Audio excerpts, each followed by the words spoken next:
metabolically flexible. Because you hear the word metabolic and you think, oh, you're a metabolism. It's much more significant than that. So Louise has already mentioned about sarcopenia, which is that natural loss of muscle as we get older, and it's a big problem for morbidity. Hey, Coach Adam here. If you're a woman between age 40 to 55 experiencing belly fat gain, you're losing the muscle tone in your hips that you once had. You're losing even your thigh muscle that you once had, and it's becoming increasingly more and more difficult to do weight management. What you're experiencing is a metabolic shift in your physiology. I'm going to explain a little bit deeper. When your body experiences the onset of age-related muscle mass loss, which starts at age 30 for women, but then rapidifies from 40 onwards, with hormonal changes in addition to that, you tack on work, family demands on top of that, lack of movement, that's what's happening. Now, with a lot of my clients, I've helped them lower the belly fat, get a flat stomach, rebuild their glutes, rebuild a muscle tone, re-body composition their physique to the way they wanted it. The way I've done that is using the midlife metabolism method. What the midlife metabolism method includes is targeting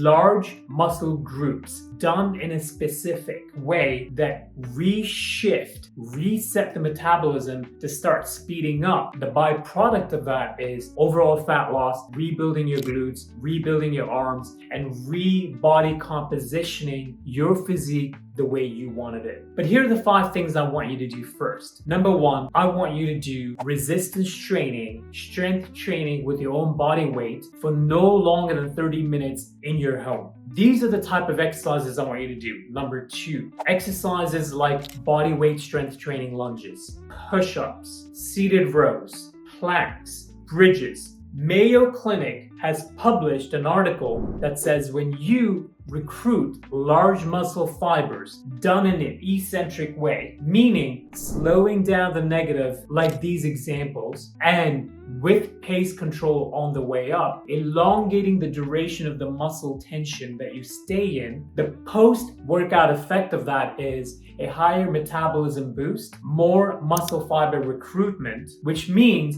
that you're burning more body fat, more energy post-workout. Which means when you're at work, when you're sitting behind your desk, when you're walking to the subway, when you're dealing with family members, when you're with your loved ones, when you're taking care of your kids, maybe when you're on a honeymoon or on a family trip, maybe you're on a vacation. You're basically using the rebuilding method of muscle mass to speed up the metabolism post-workout effect. However, it has to be done using this particular technique. Number 2, I want you to increase your protein consumption. Now, the minimum that I advise my clients who've lost weight, who've taken back control of their metabolism, reshifted their metabolism to the way it used to be, rebuild their glutes and the muscles and reshape their body, is minimum 0.8 to 1 gram of protein per pound. Now, what that does is it helps you recover the muscle training, the activation of the muscle fibers that you're doing, and on top of that, it will actually help slow down the age-related onset of muscle mass loss. Now, if you're already at a point that you are past the body weight strength training and you need something more challenging, level 2,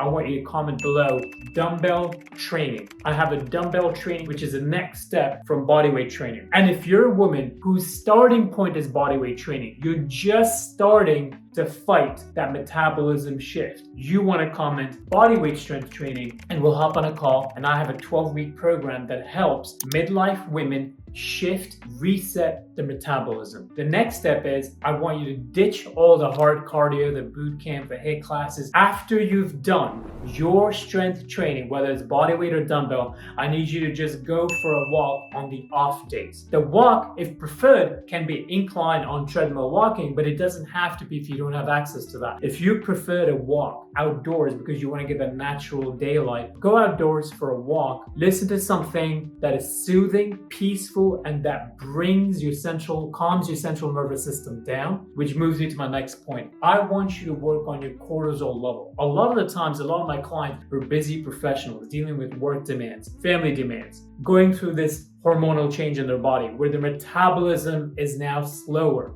I get them to do 2 to 3 rituals. Number 1, a gratitude ritual every morning because I want them to lower the cortisol. Gratitude by science has been proven to lower your cortisol level. Number 2, I want you to turn your phone off and just turn your music on, something calm, something soothing, something peaceful, and go for a 30-40 minute walk. What you will experience is a sense of serenity, that calm feeling. That's your cortisol coming down, and you're training that habit. You're habituating your lifestyle. Okay, next, I want you to send a message to someone that says, hey, I'm grateful for you. I appreciate you. Without you, I would have never done it. If that person is me, I'm honored to receive a text message. It could be a friend, it could be a family member. Research has shown when you give with purpose, nothing attached, a sense of happiness enters your body.